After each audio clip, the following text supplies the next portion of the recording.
Talking to oneself is a habit everyone indulges in. We could no more stop talking to ourselves than we could stop eating and drinking. All that we can do is control the nature and the direction of our inner conversations. Most of us are totally unaware of the fact that our inner conversations are the causes of the circumstances of our life. We are told that as a man thinketh in his heart, so is he. But do we know that man's thinking follows the tracks laid down in his own inner conversations? To turn the tracks to which he is tied in the direction in which he wants to go, he must put off his former conversation, which is called in the Bible the old man, and be renewed in the spirit of his mind. Speech is the image of mind. Therefore, to change his mind, he must first change his speech. By speech is meant those mental conversations we carry on with ourselves. The world is a magic circle of infinite possible mental transformations, for there are an infinite number of possible mental conversations. When man discovers the creative power of inner talking, he will realize his function and his mission in life. Then he can act to a purpose. Without such knowledge, he acts unconsciously.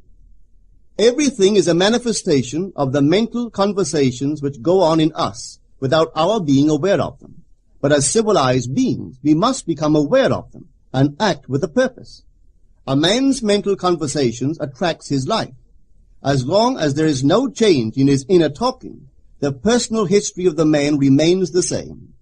To attempt to change the world before we change our inner talking is the struggle against the very nature of things. Man can go round and round in the same circle of disappointments and misfortunes, not seeing them as caused by his own negative inner talking, but as caused by others. This may seem far-fetched, but it is a matter which lends itself to research and experiment. The formula the chemist illustrates is not more certainly provable than the formula of this science by which words are clothed in objective reality. One day a girl told me of her difficulties in working with her employer. She was convinced that he unjustly criticized and rejected her very best efforts. Upon hearing her story, I explained that if she thought him unfair, it was a sure sign that she herself was in need of a new conversation piece. There was no doubt but that she was mentally arguing with her employer, for others only echo that which we whisper to them in secret. She confessed that she argued with him mentally all day long. When she realized what she had been doing, she agreed to change her inner conversations with her employer. She imagined that he had congratulated her on her fine work, and that she, in turn, had thanked him for his praise and kindness. To her great delight, she soon discovered that her own attitude was the cause of all that befell her. The behavior of her employer reversed itself. It echoed, as it had always done, her mental conversations with him. I rarely see a person alone without wondering to what conversation piece is he tied. On what mysterious track is he walking? We must begin to take life consciously, for the solution of all problems lies just in this. The second man, the Lord from heaven in all of us, is trying to become self-conscious in the body, that he may be about his Father's business. What are his labors? To imitate his Father, to become master of the Word, master of his inner talking, that he may mold this world of ours into a likeness with the kingdom of love. The prophet said, "Be ye imitators of God as dear children." How would I imitate God? Well, we are told that God calls things that are not seen as though they were seen, and the unseen become seen. This is the way the girl called forth praise and kindness from her employer. She carried on an imaginary conversation with her employer from the premise that he had praised her work, and he did. Our inner conversations represent in various ways the world we live in. Our individual worlds are self-revelations of our own inner speech. We are told that every idle word that men shall speak, they shall give account thereof. For by their words they shall be justified, and by their words they shall be condemned. We abandon ourselves to negative inner talking, yet expect to retain command of life. Our present mental conversations do not recede into the past as man believes, They advanced into the future to confront us as wasted or invested words. My word, said the prophet, shall not return unto me void, but it shall accomplish that which I please, and it shall prosper in all the things whereto I sent it. How would I send my word to help a friend? I would imagine that I am hearing his voice, that he is physically present, that my hand is on him. I would then congratulate him on his good fortune, tell him that I have never seen him look better. I would listen as though I heard him. I would imagine that he is telling me he has never felt better, he has never been happier. And I would know that in this loving, knowing communion with another, a communion populous with loving thoughts and feelings, that my word was sent, and it shall not return unto me void, but it shall prosper in the thing whereto I sent it. Now is the accepted time. Now is the day of salvation. It is only what is done now that counts, even though its effects may not be visible until tomorrow. We call not aloud, but by an inner effort of intense attention. To listen attentively, as though you heard, is to create. The events and relationships of life are your word made visible. Most of us rob others of their willingness and their ability to be kind and generous by our fixed attitudes towards them. Our attitudes unfold within us in the form of mental conversations.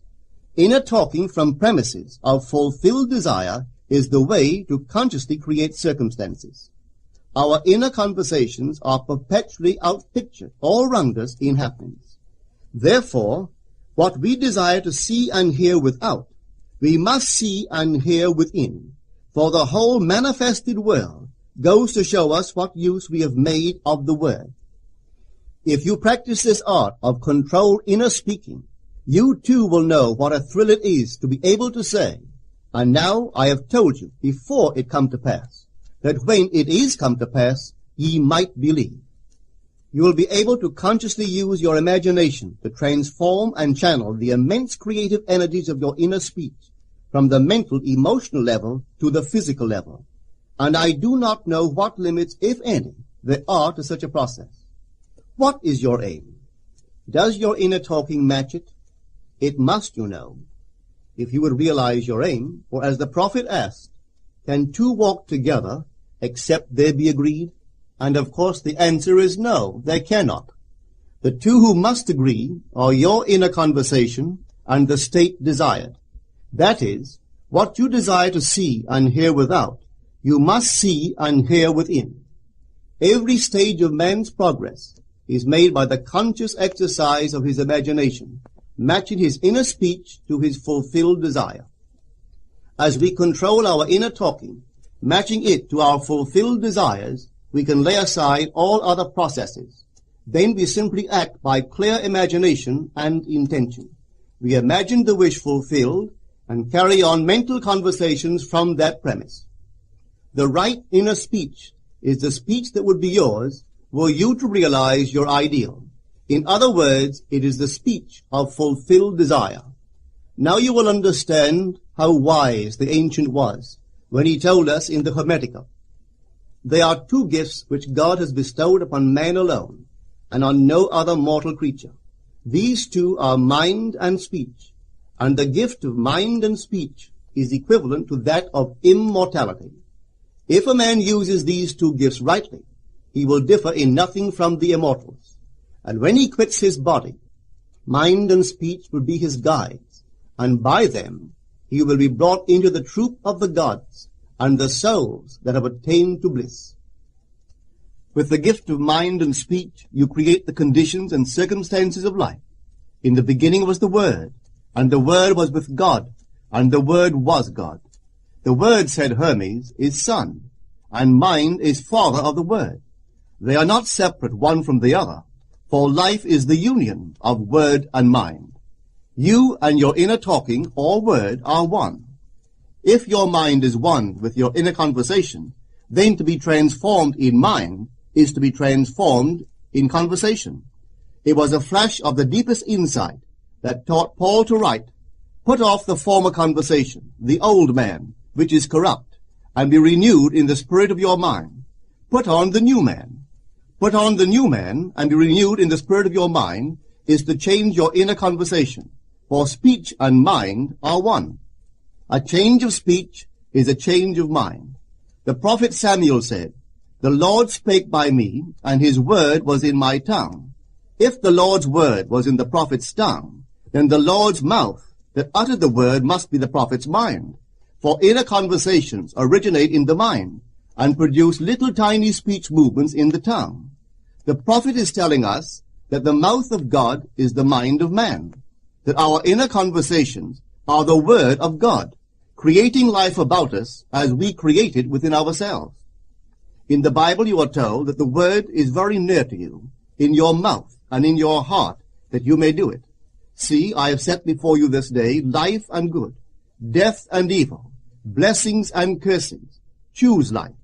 The conditions and circumstances of life are not created by some power external to yourself. They are the conditions which result from the exercise of your freedom of choice, your freedom to choose the ideas to which you will respond. Now is the accepted time. This is the day of salvation. Whatsoever things are of good report, think on these things. For your future will be formed by the word of God, which is your present inner talking. You create your future by your inner conversations. The worlds were framed by the word of God, that is, your inner talking. See yonder fields? The sesamum was sesamum, the corn was corn, the silence and the darkness knew. So is a man's fate born. For ends run true to origins. If you would reap success, you must plant success. The idea in your mind, which starts the whole process going, is the idea which you accept as truth.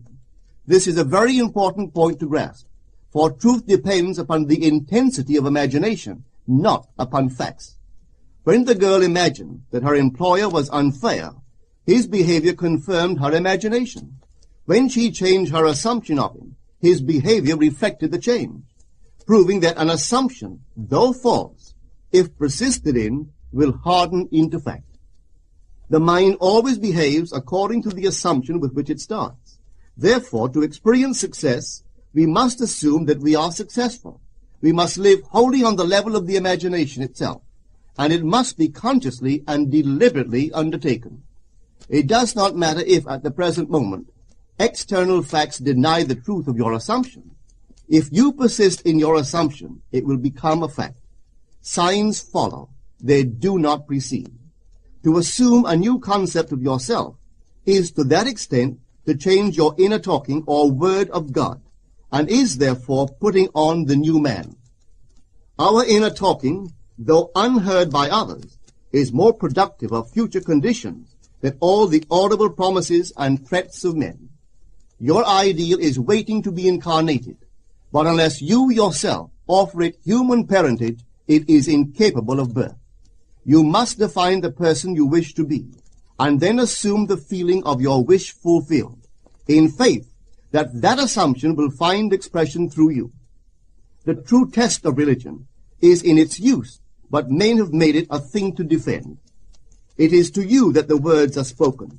Blessed is she that believed, for there shall be an accomplishment of those things which are spoken unto her from the Lord. Test it, try it. Conceive yourself to be one that you want to be, and remain faithful to that conception. For life here is only a training ground for image-making. Try it and see if life will not shape itself on the model of your imagination.